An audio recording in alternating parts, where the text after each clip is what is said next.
Are you ready to manage your work and personal world better to live a more fulfilling, productive life? Then you've come to the right place. Welcome to Productivity Cast, the weekly show about all things personal productivity.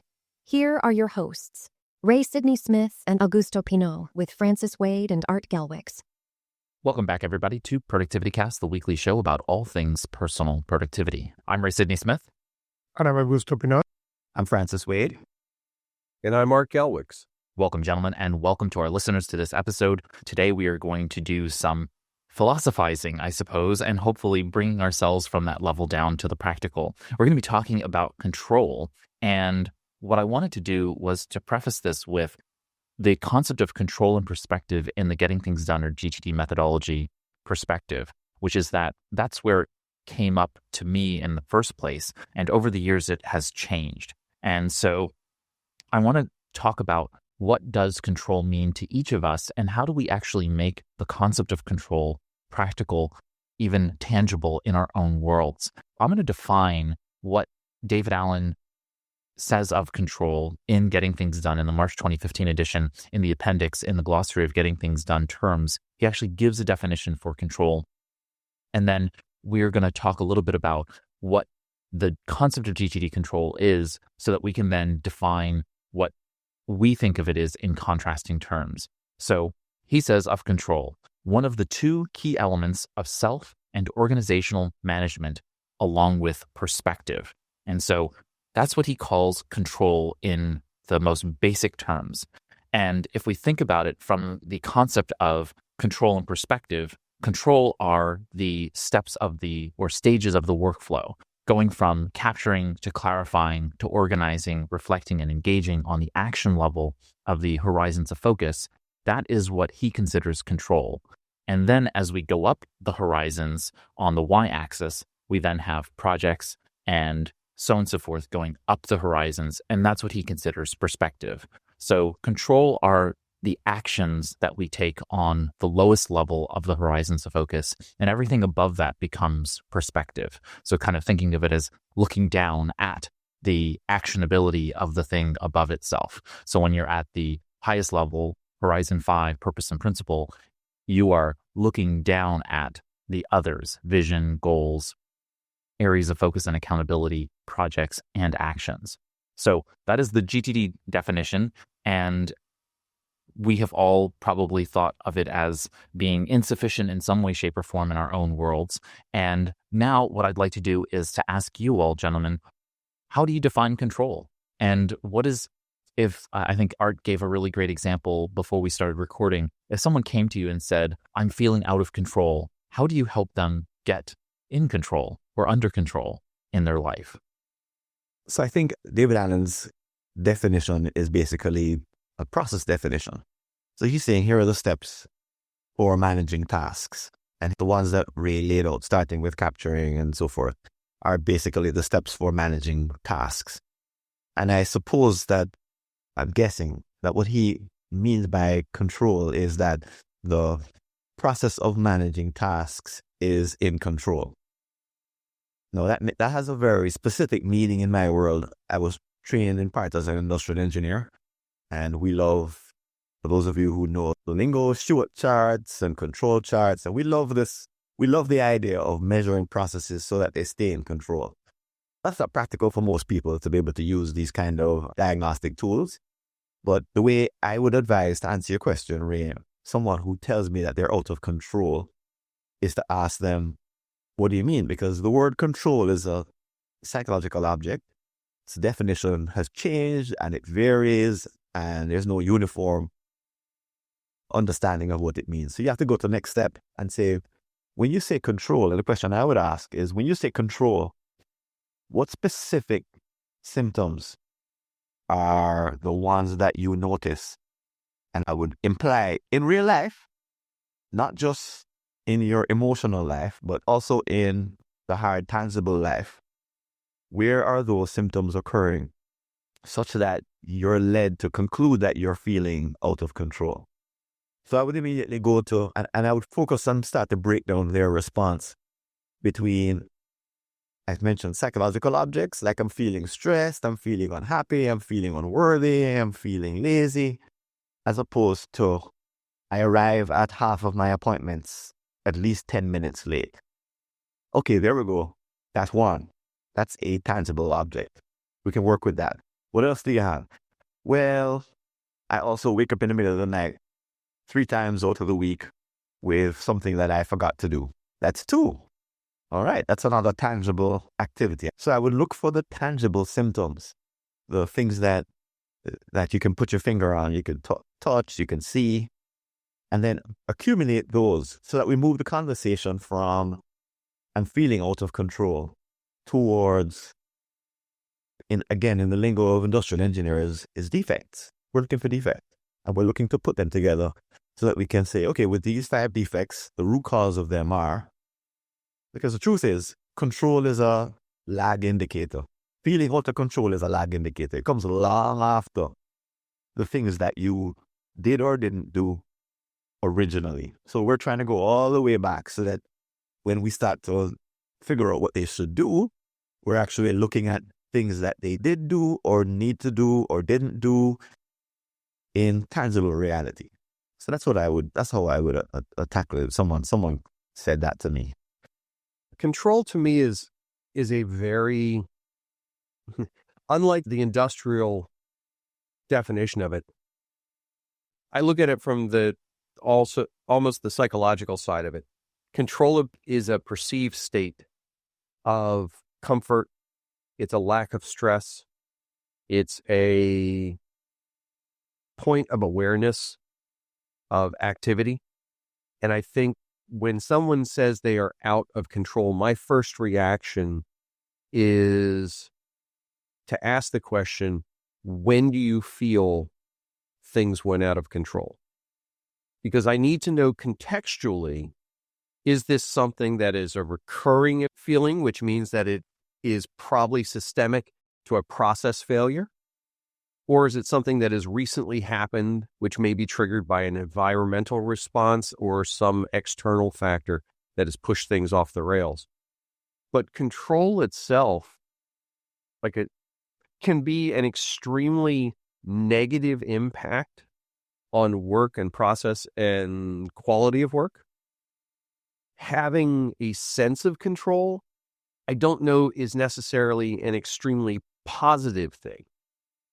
It's basically neutral. You feel like, okay, if I'm in control, I can do what I need to do. If I'm out of control, I can't do what I need to do.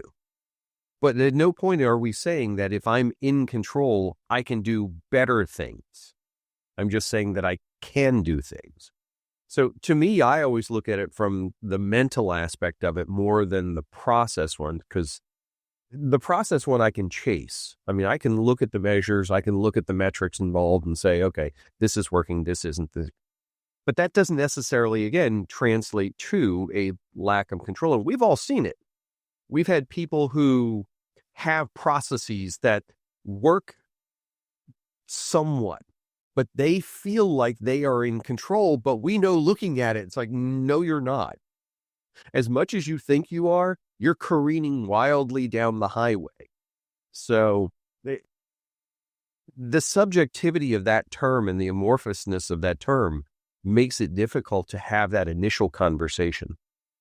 I'll say that if someone comes to me with an issue where control comes into perspective, I think of immediately, well, control over what? So are we talking about people, things, emotions, or some other form of abstractions in their world, right? If they don't feel in control of their productivity, if they don't feel in control of their projects, if they don't feel in control of their goals. And that's going to help me lead them in a direction to reframe the question better.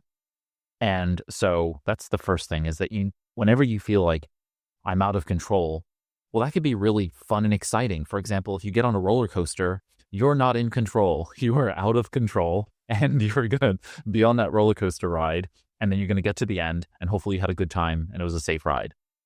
But you didn't know it was going to be a safe ride. It's the risk of being out of control that causes that illusory attitude and the enjoyment, the excitement of being on the ride itself. At the same time, there are folks who don't appreciate that and don't particularly like to be in that position. And if people are trying to exert control over people necessarily, then they're going to continue to run up against some barriers there. People typically don't like being controlled. They like being persuaded and influenced. And so that's a whole other conversation that needs to be happening with that individual. So it's figuring out those pieces for me, as opposed to getting really down into the tactical issues yet, is taking a step back and thinking, okay, is this a big picture conversation, or is this a granular in the weeds conversation? I think that David Allen would want you to immediately organize your desk drawer and make sure that you have some level of feeling of tangible control in the immediacy. And Dr. Covey would tell you, what are your goals? What are your goals in life? What are your highest level aspirations in the world? And once you've organized those ideas, then things will start to bucket together and fall into place. And so we have these two polar opposite perspectives in terms of what control means in that sense. For me, I have this middle way, which is that control for me is just a feeling. It's nothing more than an abstraction of how I feel in any given moment. And therefore, to gain control, going back to your point, Francis, I'm always looking at what are the ways in which I can create these lead indicating activities that are going to always put me in a perspective that's going to set me up for success, to be in control, to be in that captain and commander position that David Allen talks about in GTD lingo. And therefore, I'm capable of being in control, because even when things are out of my control, I know how to get back on to control. If control is the highway, and for some reason, the main highway, and for some reason I get off the highway and go get gas and then get lost, knowing the direction of the main highway to get back onto it, that to me is control. Having an intuitive sense of how to get back to the direction I wanted to be going in. And I think that that's, for me, what control is. I just wanted to insert a reference that supports what you're saying.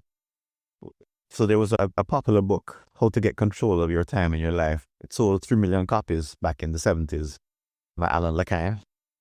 And I don't think it would do very well today, because I think we've accepted that you can't control your time. This is the way to control your time, is to be there. Basically, we've advanced as the human race. I think we've gotten to the point where that notion, whereas it was attractive in the 70s, sounds crazy today. And the idea that you could somehow have that amount of determined effort so that you could produce a specific outcome in which you would feel in control, that notion of control doesn't exist anymore, or only among those who are a little bit off, because everyone knows that that's not how life is. So I think that the definition of control is, like I said before, it's a psychological object. It's changed over time. In the productivity world, it'll change again. And when someone uses that language, if they're serious, or if they're working with someone who's a coach, you've got to take them out of that realm of pure emotion or feeling, as you said, Ray, and bring them down into the world of where we can do something about it. Because by itself, it's just completely free form. So I'm going to build on Ray's analogy at the roller coaster, because I think it's really salient to what we're talking about. If you think about getting on a roller coaster, there's this you're creating an artificial sense of lack of control. However, in the back of your mind, you're getting into something that has a harness, that has rails, that has walls. And while it may be thrilling for a while, you know that the greatest likelihood is you are going to come out fine at the other end. Now, again, that's an artificial implementation of it. But if we think about that same analogy in just regular activities, a sense of a lack of control can create this cascade failure across not only the thing you're trying to control, but other things.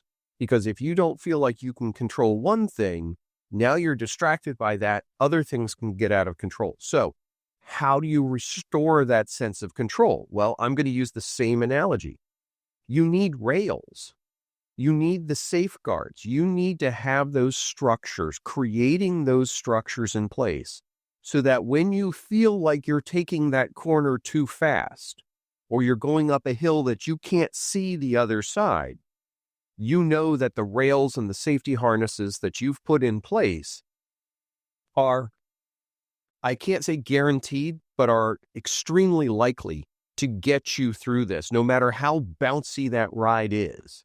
And I'll compare it more specifically to two types of roller coasters: steel roller coasters and wooden roller coasters. I don't like wooden roller coasters. It's just a thing. They're the old style of roller coaster. And why? Because you spend a lot of time bouncing back and forth. You get shaken and jostled and everything, and that's just not my thing. Steel roller coasters are smooth, but they're fast.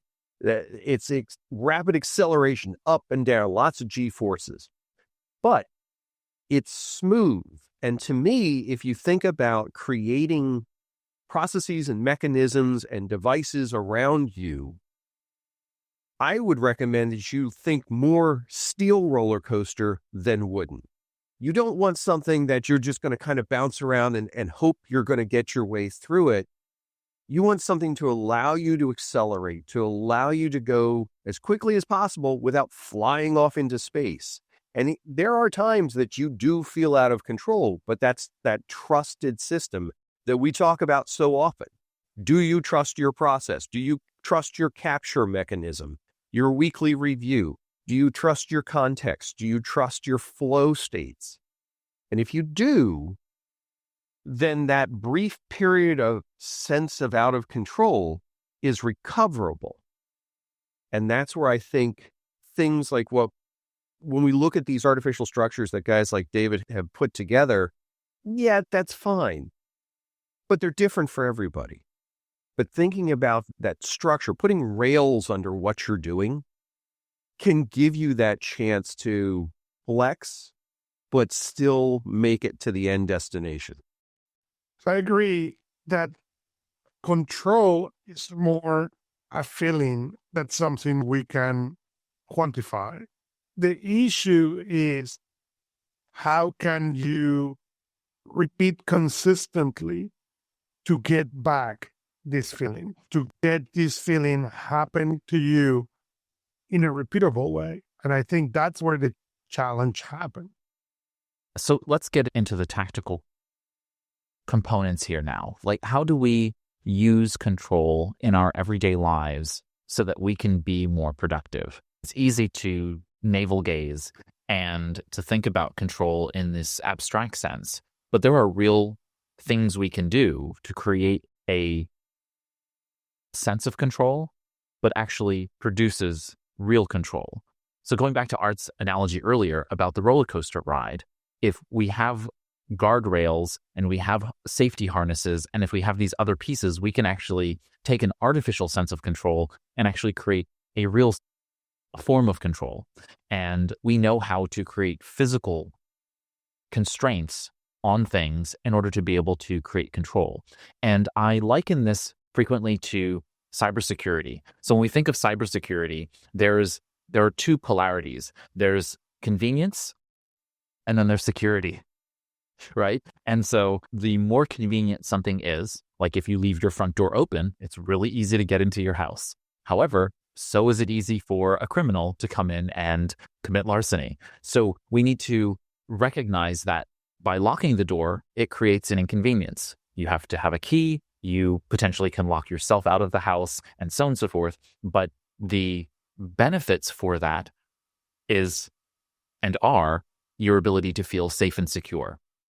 And so with control, I think it's the same thing. We need to put in more infrastructure in order to create the systems necessary. But once we do that, we then have the appreciation of the benefits of a sense of control, but also a real level of control so that we're there. So I know we have all of these focus applications now that block particular applications. They block websites. So if you feel like you get caught up in social media, you can go ahead and install Freedom and other tools that will go ahead and stop you from being able to see these sites. It gives you a sense of control because you're capable of now focusing in on the work you're supposed to be doing, or the work that you want to be doing, as opposed to the work that you find yourself caught up in, right? Which is looking at the various social media sites or the news of the day and so on and so forth. What are some of the things you think about when it comes to producing a true sense of control or a true application of control in a productivity perspective?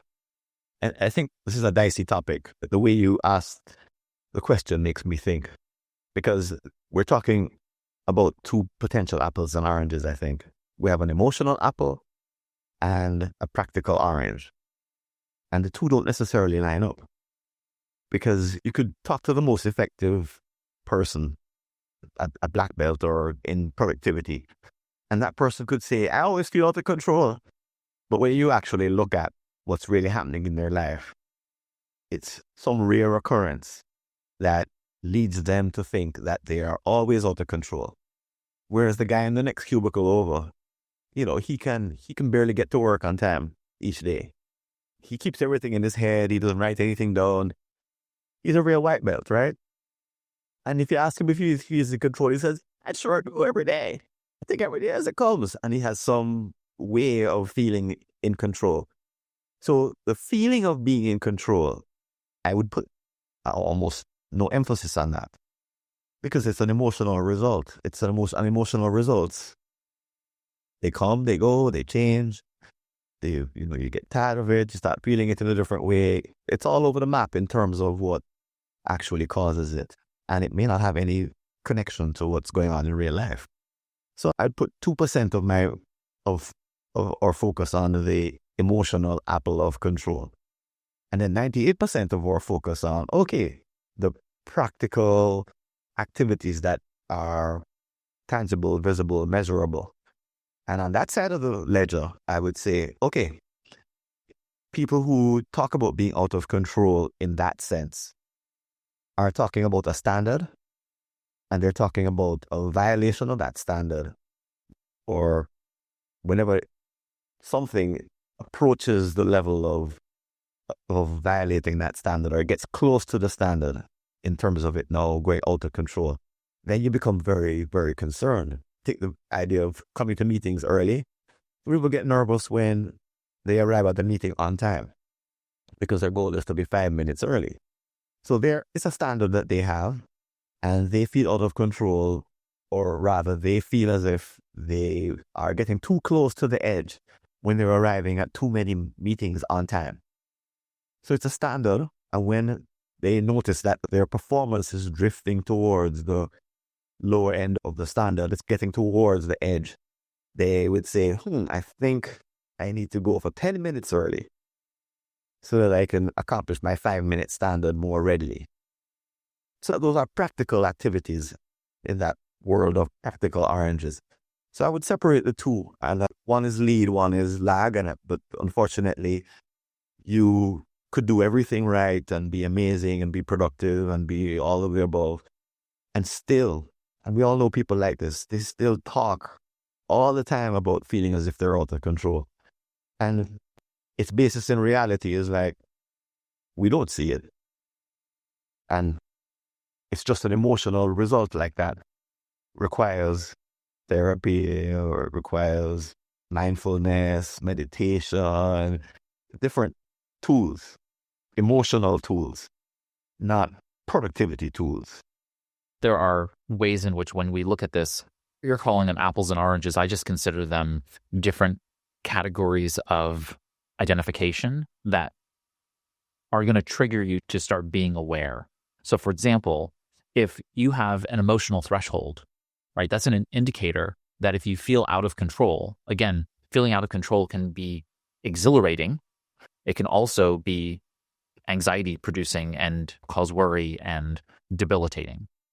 So emotional threshold could be that you're feeling a level and a number of incidents of negative emotions, negative affects, whereby you then decide to do something about it. That might be journaling. That might be researching a therapist to talk to, or a psychologist, to be able to start figuring out why you're constantly feeling a particular way. I don't have a problem with identifying the emotional items, and then on the say, non-emotive space, we have inputs and outputs. And those can also have layers or application of emotions associated with them. There can be emotional resonance in an email that you receive, and that's going to have an impact of some kind on you. But I think of the velocity of impacts more than necessarily the emotional impacts of the inputs and outputs. So, for example, if I want to be in control, I know that I need to not send outputs that are of an angry nature. So if I'm frustrated with someone, if I'm angry with someone, something that I know I can do tactically is to say, if I have a message to send to someone and I'm angry in the moment, I need to park that email in my drafts and then set an action to come back to it later to look at it with fresh, clear, non-angry eyes. And that's going to create an output that is going to be clearer of mind, more balanced, and get me the better outcome. Because if I really do want more control over this person, it's really influence. And I need to make sure that I'm dealing with them in a way that is appropriate and respectful. And my immediate emotion right now might be frustration and anger toward that person. But the reality is that that's not going to get me anywhere. What's going to get me someplace is to bring them closer to me, for me to understand them better first, then for me to understand where they're coming from. So I'm going to need to recraft that message to them, that output. So it's thinking through what are the ways in which you can actually increase control, which like I said, in most cases, when you're dealing with others is influence and persuasion. How do you deal with that piece in ways that are going to increase your feelings of control? Because at the end of the day, all of these things end up being emotional. Like maybe you can track it. You can track sense of control, right? You can track how much control you have over something, but I don't know if it's really worth it. And I'm curious to you all, do you feel like it's worth tracking whether or not you have control in your productivity, in your personal productivity world? Big strong yes. I track my time, for example. And I actually track my sleep because that's a freebie in the system that I use. And there's all kind of benefits from doing that. And having a Fitbit watch and actually paying attention to that. So those are simple ways of addressing control. It's a strong term, but you're at least thinking in terms of a measurable result. How much do I need? I've noticed that I need more sleep nowadays. And as opposed to jumping out of bed, which is kind of my normal, I've always jumped out of bed ready to take on the world. Now, before I jump out of bed, I kind of pause and I say, if I jump out now, would I be fully refreshed? Or am I jumping out now just because I'm ready to jump as always? And now and again, I kind of go back and get another half an hour because the half an hour allows me to wake up being more refreshed. So tracking my sleep has helped. I'm not tracking numbers, but I would. If it were easy, if I had a Fitbit watch, I certainly would. And if it took away the job of measuring and telling me every week, oh, look, you got 5% less sleep this week. Is that on purpose or was that a mistake or an accident or luck? Then I would say, oh, wow, I don't know. I didn't notice it. I thought I was doing okay. But yeah, I think that's just one simple little example. I think there's lots of different ways. And I think if we're serious about productivity, we have to think about the practical control. And not control oppressive management, but control like noticing where it gets close to a standard that we've set for ourselves. And then taking actions that are appropriate when there's a drift. It's interesting because when I think about tracking items, I always think of it as perspective, right? I think of it as the GTD perspective of perspectives. And so I always think of it as being and tracking on a level that is giving me oversight over something. So yes, I'm tracking a lot of information on the control level. And so I am tracking in that space. I think that the goal is to think through what's going to be useful to you in understanding whether or not you are maintaining a level of control that you're comfortable with. And again, coming back to comfort, coming back to this idea that you have this, it's a vague emotional sense that you are in a place and time that is quote unquote right to you. And I don't know if there's a way to say, okay, if I look through the crosshairs, I am right on target when it comes to control.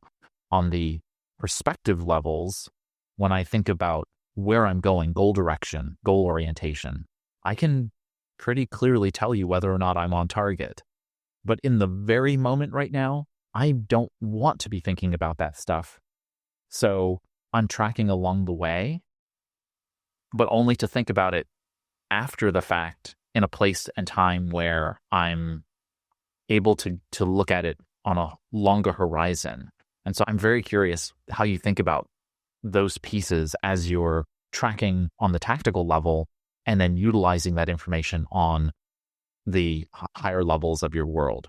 Yeah, and in terms of the tactics, I think this is something we do all the time without calling it control per se. But you're in a meeting, and as the meeting nears its end, and its supposed end at the top of the hour, and you notice that the conversation doesn't look like it's going to stop in time.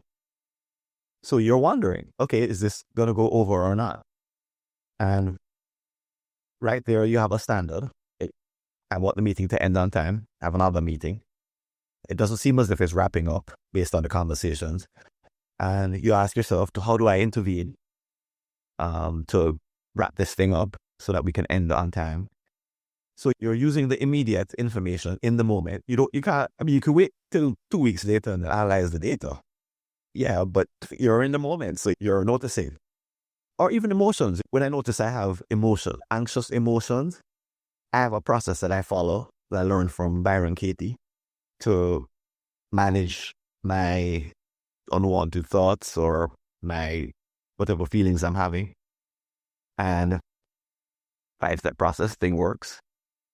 So in the moment, life gives you feedback as to whether or not you're meeting your standard, so to speak. And when you're not meeting your standard, you always have the choice in the moment of adjusting. So it's not control in the total mastery of everything in the moment kind of sense. It's more a matter of taking feedback and intervening appropriately in the moment. I think there may be two different connotations of control here. It's not control like domination. It's more like control, information, feedback, and intervention.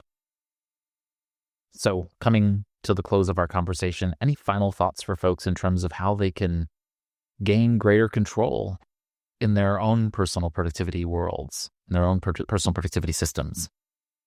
Set your rails. Define what's going to get you back on track when you feel like you're out of control by looking at what's working when you feel you are in control, because that's your fallback state. Make notes, document, diagram, keep that in a little folder in your desk. And when things feel like they're going off the tracks, grab that folder and look back at it and say, okay, where did this go squirrely? And then be able to work from there. I think of standards. Like I talked about a standard of a certain number of hours of sleep per night, or a standard of meetings that end on time. I think the more conscious these standards are, then the better you'll be in the moment in terms of noticing when they are about to be violated. And I think that takes another level of reflection, because it takes a level of awareness, because you've got to put them in place. We have all kinds of unconscious standards, but the real power is in having them be very overt. And kind of what Art is saying, if you have overt standards, then you're more likely to know what to do when the violation comes, as opposed to being caught unawares. You actually have pre-thought. Here are the steps that I take when this particular standard is exceeded or violated in some way. I agree with both of you in what you're talking about in terms of creating guardrails and setting some level of standards for yourself. I also think that you should put yourself into coming back to David Allen again, a kind of a ready state for being able to approach these things, though. Many times when we are mired in feeling out of control or not feeling in control, we are thinking from a place of being a victim and or being in a place of being put upon in a lot of ways. So you need to get yourself out of that negative space to be able to think expansively, to think about what could be as opposed to what the current state is. That's difficult for a lot of folks. So that may require you sitting down and journaling and getting out some of those negative thoughts. It may be turning on Netflix and watching a comedy special, just getting yourself to laugh, right? There's a lot of really good stuff that happens from a neurochemistry perspective. So you get, some good endorphins and dopamine and all those other fun chemical receptors that are going to make you feel good, and then approach the problem. Because if you approach the problem in this like, oh, that son of a, what, they are doing this to me and I feel really like this and that, you're just stuck and mired in the ditch. And what you really need to do is get out of the ditch and back on the road, and then start thinking through what could be and the possibilities of what are. And that just requires some level of that objectivity. So I really recommend you get yourself out of that negative mindset, get yourself back on a positive perspective, and then think about what is going on. Look to the data, because many times we are trying to create control from our emotional space, and we should be looking at it from both the empirical data, but also from our intuition, right? Our intuition is our past experience informing our present.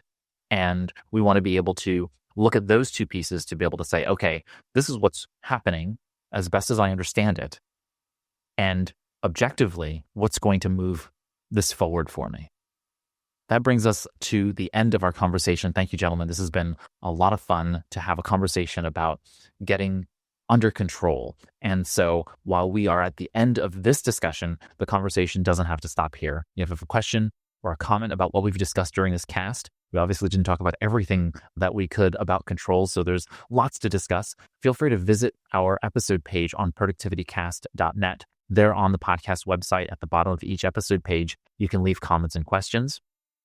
If you are there on the episode page, you'll also find our show notes that has links to anything we've discussed, so you can easily jump to them from there. And it also includes a text transcript that you can both read on the page. Just click that little read more link, or you can download the PDF and read it offline.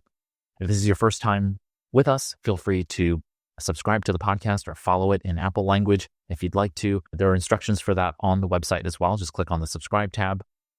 If you've enjoyed listening to us, feel free to rate and review us in Apple Podcasts, Stitcher, wherever you find your podcast app having the rating and review features. Of course, those compliments motivate us, but more importantly, they help grow our personal productivity listening community. And so thank you for doing that. Thank you for those who've left reviews, and we look forward to reading the feedback from others. If you have a topic about personal productivity you'd like us to discuss on a future cast, feel free to visit productivitycast.net/contact. There you can leave a voice recorded message, or you can type us a message into the contact form, and maybe we'll feature it on a future episode. I want to express my thanks to Augusto Pinaud, Francis Wade, and Art Gelwicks for joining me here on Productivity Cast this and every week. You can learn more about them and their work by visiting productivitycast.net. Click on the About page, and you can jump to all of their various places where they are active on the web. I'm Raymond Sidney-Smith, and on behalf of all of us here at Productivity Cast, here's to your productive life. That's it for this episode of Productivity Cast, the weekly show about all things personal productivity, with your hosts, Ray Sidney-Smith and Augusto Pinaud, with Francis Wade and Art Gelwicks.